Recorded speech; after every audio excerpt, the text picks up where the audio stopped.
Welcome to the Real Estate Syndication Show. Whether you are a seasoned investor or building a new real estate business, this is the show for you. Whitney Sewell talks to top experts in the business. Our goal is to help you master real estate syndication. And now your host, Whitney Sewell. This is your daily real estate syndication show. I'm your host, Whitney Sewell. Today our guest is Charlie Wessel. Charlie is a founder of Cordell Capital. He also founded and managed several successful companies in the Charleston, South Carolina area. He's been involved in multifamily commercial real estate in one aspect or another since 2006. He's an active investor since 2016, and he set up Cordell Capital to bring private equity to investment opportunities. Charlie and I, met quite a few years back. You'll hear us talking about it. So it's been neat to see their growth as well over many years. But he has he started being able to raise a lot of money, and so he works with lots of investors. But I wanted to bring out from him like how he's done that, some steps, and a couple of key things that have helped him to help that process, right? And so it's not so burdensome to him, but how he can do a much better job on specific things of building that relationship with investors. And he highlights numerous things that I hope you'll think about doing if you're not doing already, as you are trying to provide that the best service possible, right, for your investors, like we are as well. We're always looking for tips personally, just like Charlie provided today, so we can continue to improve for our investors and providing just amazing service to them. I know you're going to enjoy the show. Charlie, welcome to the show. It's an honor to have you on, and I know we're going to talk about it a little bit, but you thinking back to when you and I met, I think 2017, and to where we're at today. So it's just incredible to be at this point and be interviewing you, and I look forward to hearing more about just your process, right? How you got to where you're at now. And maybe you can give us some of those steps, but I know you have a specific skill set and process that it's so important. It's like the lifeblood of any of our syndication businesses, right? And so I'm looking forward to diving into that. But tell the listener a little bit more about who you are and why you're in the syndication business, and maybe a couple key things that helped you to get to where you're at now. Yeah, for sure. Charlie Wessel. I'm from Charleston, South Carolina. And just to hit on what you said earlier, Whitney, we met and had dinner at one of Michael Blanc's conferences in like 2017. And I'm pretty sure neither one of us was doing anything at that point, but we were just trying to figure out and get all the information that we could to get this thing started, And I know Michael, he puts a lot of good content out there, and he's been putting content out there for years. And new people, I always send them over to his site just to say, hey, man, go check this guy out. But yeah, we had dinner together at the hotel one night, me, you, and a few other guys. Yeah, I remember that like it was yesterday. Or what's a couple of the next steps you took, Charlie, to start growing your business and what you did? I really dug into the educational part of it after that. You go to these conferences and it's a whole lot of rah, rah, rah. You can do it, go, go, go. And I'll be honest with you, I took his course 1 week before flying up to his conference because a commercial realtor told me I needed to do that. He was like, if you want to be in this game, you need to go find somebody. And there's lots of, courses out there and stuff. You'll find some that are good, some that aren't. But if you want to be an investor in this game, that's what you need to do. So, and I just dove into the educational part. I really didn't do much for the next year or so, but read books. I listen to podcasts like every day. And I still listen to podcasts every day. I mean, you can never learn too much about this stuff when you're dealing with other people's money. I mean, you can never be too safe. That's what I did at that point. I don't think I got into a deal until about a year and a half later. And it was somebody that I met there at that conference that I ended up getting into a 152 unit deal with. So, and that deal's been great. It's been a Rockstar deal.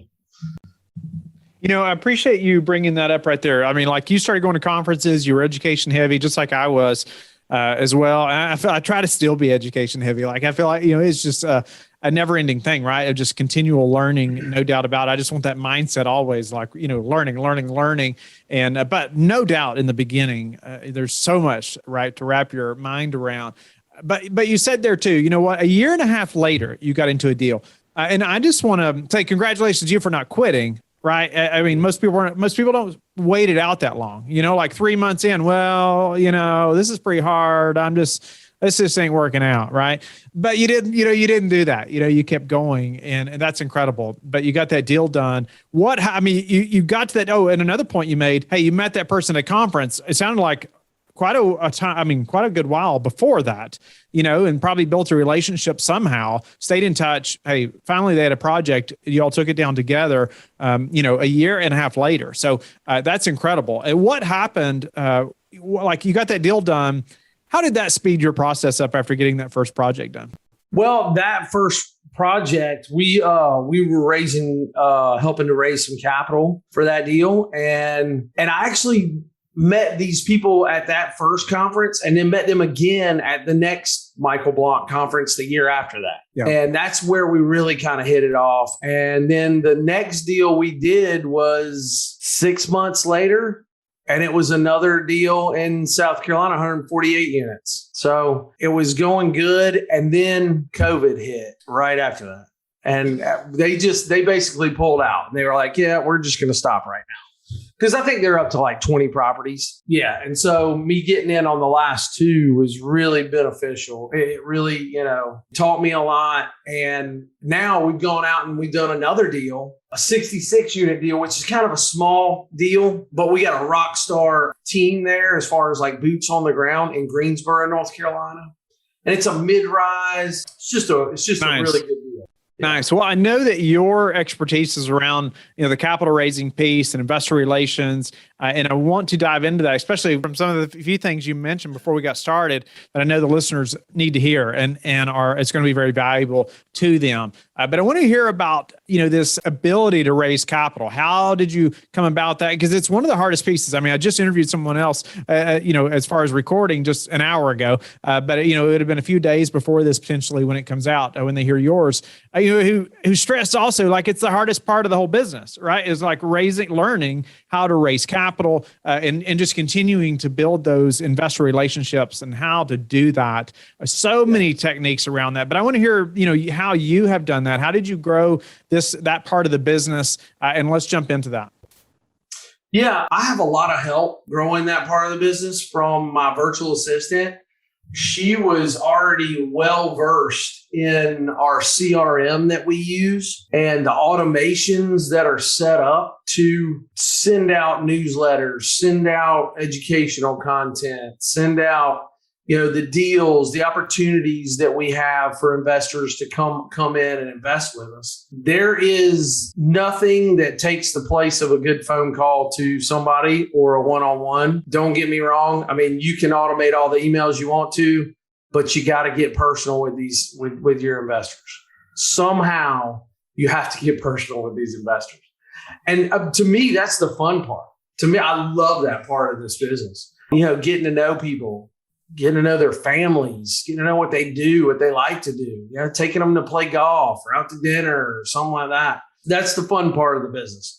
But yeah, like I said, I hired a virtual assistant about a year and a half ago. And the reason why I hired her was I didn't even know what she was going to do when I hired her. But I heard I heard a couple of your podcasts about virtual assistants. I heard multiple other people's podcasts that are really big in this industry saying, oh, we have all these virtual assistants. I could afford it at the time. We still can. So I kind of dove in and said, I don't even know what I'm going to have them do, but I'm going to hire one and we're going to figure this out. And I mean, from day one, the company that we used to hire them really kind of dug out what we could use a virtual assistant for, and then lined up the candidates that they thought would be best. And I mean, from day one, she's been a rock star. Okay, so, let's jump into that. I like how you said, like, you hired a VA, you didn't even know what she was going to do, but you heard so many other people talking about it. And I hear so many people ask me about like using VAs, right? I had to use VAs in the beginning. I don't know that I'd ever hired anyone before. It's probably 5 years ago or so now. But obviously starting a daily podcast, hey, I knew I couldn't get it all done, right? So I had to build a team, and I couldn't afford to hire full-time people. And so, man, virtual assistants were just a necessary thing. It's like, it was okay. Wow, really? I can hire somebody 3 hours a week, and them still be productive if that's what I can afford right now. But that helped me to scale and grow really fast, right? Learning how to hire those people and to use them, provide good jobs for them, and use their skill sets. And you mentioned a couple things. You mentioned a lot of great things there, but one thing specifically you said was like she already knew your CRM, the type of CRM that you use. Well, that's crucial. I mean, think about the learning curve that's going to take place if that person does not know how to use your CRM, right? So dive into that a little bit. Like this person, you hired her, what or him? I don't know. What did that process look like? They came on board. How did you know what to hand them? And then how did that grow? Really, like I said, going into it, I did not know what to hand them. I did know that you can go to like Upwork and some of these other places and hire a virtual assistant for like $8 an hour. And it doesn't cost you anything up front. Now, the company that I went with, how I got involved with them was they said, listen, we'll help you out with what she can help you out with.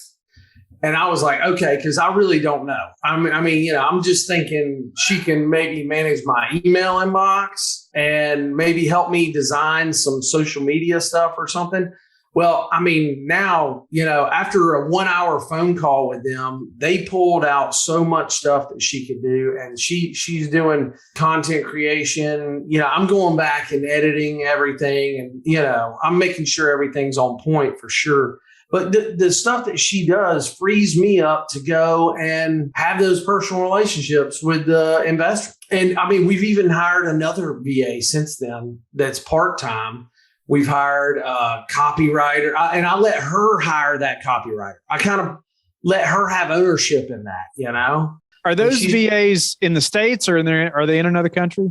They're in the Philippines. Okay. Yeah, they're in the Philippines. Yeah. Nice. The copywriter was actually in Canada, but yeah. Okay. What's the name of the company? I know you use them a lot, or what's the name of the company? Yeah, it's Rocket Station, rocketstation.com. They're out of Texas. Get your free copy of A Guide to Passively Investing in Commercial Real Estate. Inside, you'll learn the basics of passive income and real estate syndication, what kind of returns you can expect, how to find a sponsor, and how to evaluate the risks. Download your copy in the show notes or visit lifebridgecapital.com/invest better to start your investment journey. Rocket Station. Awesome. Well, I'll look them up as well. And just so the listeners know, I've used onlinejobs.ph often to find, people in the Philippines who have been very skilled at specific tasks and things that we need.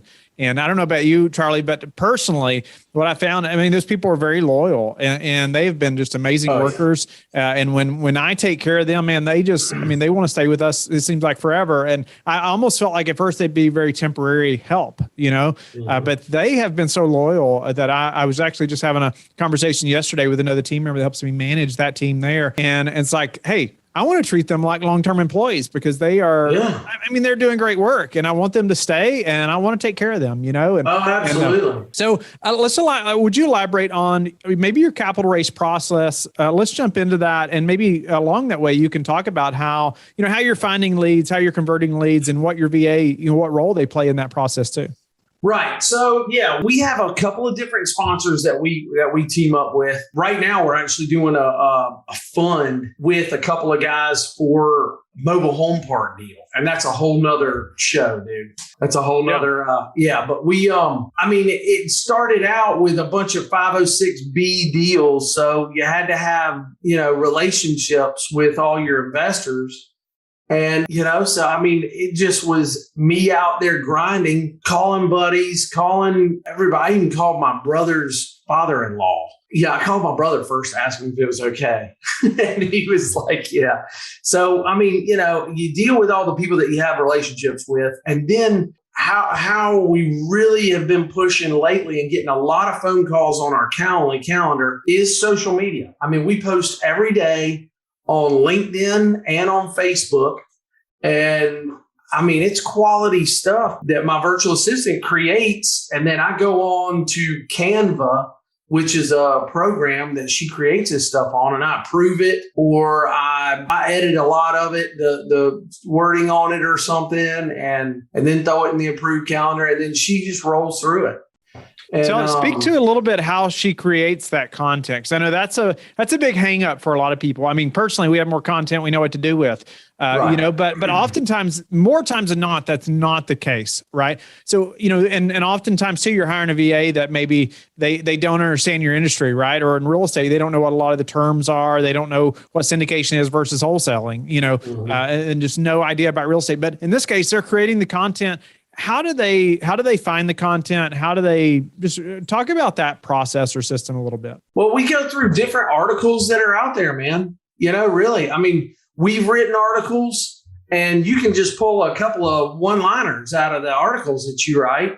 I mean, seriously, out of one article that you write, you can have 20 posts out of. And she uses Canva. I don't even know how to use Canva. She knows how to do it. So she, puts these cool pictures and all that stuff behind it and all these little cartoon characters and stuff. And it looks really sharp. I mean, it really does. There's a lot of programs out there that can really help you out with it. And like I said, the VAs that were lined up for me to interview had already had real estate experience. So they were already somewhat versed in it. I don't know. They just kind of heated up. Give us a couple of tips on converting those leads. They see that blog post at social media. What's a couple of the steps that an investor has to take then for you, and how you all convert them to an actual investor? Yeah, on everything that we have a please schedule a call button, and that goes to our Calendly, and that's gives them the opportunity to then pick a day and time that they can schedule a call whenever it's convenient to them. So yeah, we have a phone call with them. I haven't had too many of them go bad, if any. So, I mean, it really is, selling the dream, selling yourself, but it's also an opportunity that you're letting them in on, really. I mean, seriously, we are doing these people a service by letting them in on these investment opportunities. I mean, seriously, I got good buddies of mine that are financial planners. And I tell them all the time, I'm like, dude, I'm out trying to get as many people away from the stock market as I can, or at least diversify away from the stock market. Right. And they all think it's a trip. But yeah. Charlie, as you are looking at new projects now and just thinking about the current market we're in, how do you prepare for a potential downturn? Or if you're partnering with an operator, how you like to see that they're prepared? Yeah, I tell you one thing. I mean, still conservative underwriting. I heard from a guy on a webinar the other day, there's no such thing as conservative underwriting anymore. Nah, it's got, it's still there. It's just the deal, the deals have gotten tighter, but that's why I kind of just branched out and started looking at mobile home parks. And we still have, I got an off-market multifamily deal this morning, but the mobile home parks, it really, I've never seen a multifamily deal pencil out like these things. They cash flow like crazy. And 3 months ago, I would have never even looked at a mobile home park, but a buddy put it in front of me and I was like, holy cow. It's interesting, thinking it through, how you said, I'm willing to pivot and look at a different asset class, because of the evidence of this, right? Or maybe because of even a potential downturn, but really, you notice more cash flow over here. So, hey, I should be being flexible, right? I think is a good quality when it's a good option, right? And you should be willing to jump. And it sounds like you did that. What about, is there any ways, or actually before I ask you that, what CRM are you using? I meant to ask you that. Right now, we are using, and this is going to be an embarrassing question because we have Calendly, and this is how bad this is, man, because it's an Active Campaign. Oh, yeah, Active Campaign. Yeah, Active Campaign. And I tell you what, the reason why I hardly know is because I go on there and I look and see who has opened the emails, how many people viewed it, what they clicked on. And that's about it. That's about all I use the CRM for. Yeah. And Mafi does everything else in that CRM, my virtual assistant. And I go in and look at the reports on who's looking at the emails. And that's who I know. That's how I know who to call. That's awesome. Who do I need to go schedule a call with? Who's really. How do you decide that? How do you decide who you need to schedule a call with? If they've opened the email and clicked on the offering, they're interested. And what do you do then to schedule that call?